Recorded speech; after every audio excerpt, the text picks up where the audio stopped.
Hey everybody, in today's episode, we're going to talk about something that's very controversial. We're going to talk about the topic of 5G. Now, on a long timeline, there might be some health risks associated with 5G towers, and I've got a personal story because there's some construction going on right across from my office. What I'm also going to do is share with you some immediate things you can do to mitigate 5G today. Hey everybody, welcome back. We drop videos here on a weekly basis. We covered some content when it comes to COVID, the masks, some firsthand accounts from medical doctors that were in the hospitals, but also we've got interviews with performance and elite athletes that you can biohack and use it today. So to not miss any of our weekly drops, hit subscribe, and if you click the bell button, you'll also get notifications when we drop some videos that will help you in a natural, wellness-based lifestyle for you and your family. Now listen, today we're going to talk about 5G. And we've got some towers right over there, and the difference between 3G, 4G, and this big jump to 5G is that 5G actually works at a higher frequency. Because it's at a higher frequency, they're going to need way more towers to provide the output that you need to run your cell phones, your laptops, and any other devices that are dependent on the new technology. Now, the best way to describe a 3G, 4G jump into a 5G tower is it's kind of like an earthquake. You see, if something registers at a 4.0 on the earthquake and somewhere else it registers at a 5.0, it's an exponential, it's a quantum leap from 4 to 5. It isn't just a 20% increase in the earth rattling, it's a massive increase. And it's very similar to this with 5G towers. It's a non-ionizing radiation, but it's at a high frequency, and in order to do this successfully, they're going to need more towers, which means you're going to have more exposure. Now, the reason I'm here is I'm right outside my office and outside of my practice, and as a doctor, we've got some construction going on right here, and we believe it to be a 5G tower. I'm in my office 5 days a week, 8 hours a day, and if this tower is this close, we know it doesn't have the same penetrating power as other radiation, like say the sun, which can actually long-term do some damage. However, 5G has been listed as a carcinogen. And my experience from a natural health perspective, from a holistic health perspective, is usually devastating effects, possibly from something like a 5G tower, won't be discovered until we're 10 years down the track, 15 years down. In other words, there is a long timeline of exposure needed to really know the devastating effects, if in fact there are any.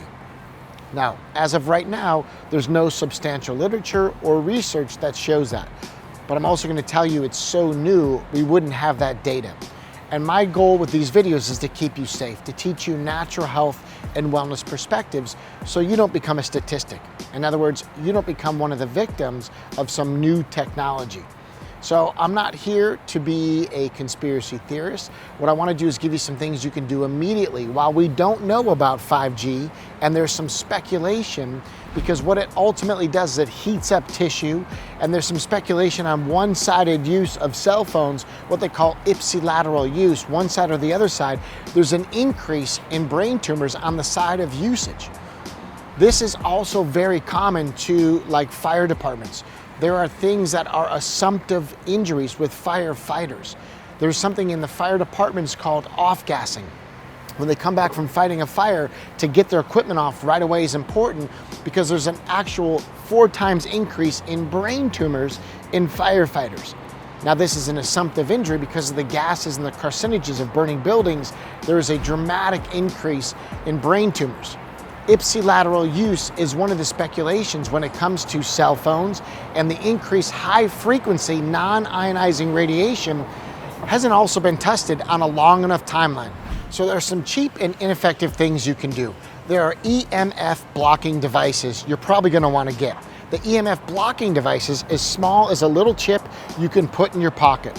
There are bracelets you can wear that are EMF blockers as well. And one of the things I put on my phone is actually the Smart Dot. Now, I've got no affiliation with the company. I just like the idea that for about $50, I can put something on my phone that will block EMF. Because you see, behind me are some older towers. If they are in fact putting in 5G right across from where I practice as a doctor, then I'm going to have an issue with that because I'll be close proximity to a high frequency non-ionizing radiation all day long.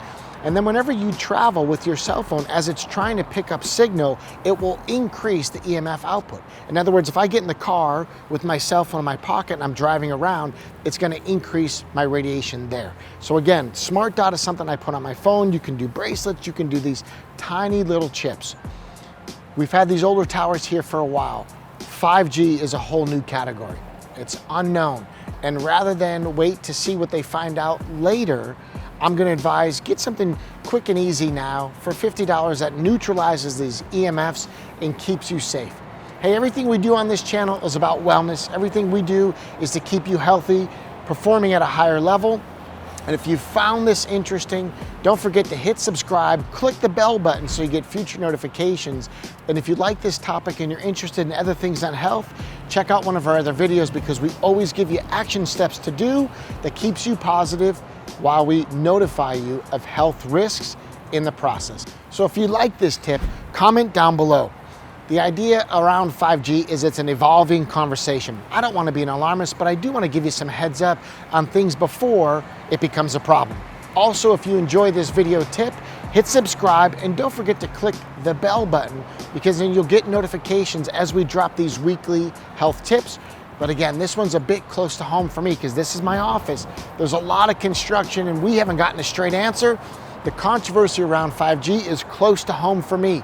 So if you've had experience, information, or you've had a 5G tower put in recently, comment down below, because they will need to put in more towers than the older ones with this new high frequency, which means you as a listener possibly have a 5G tower going up.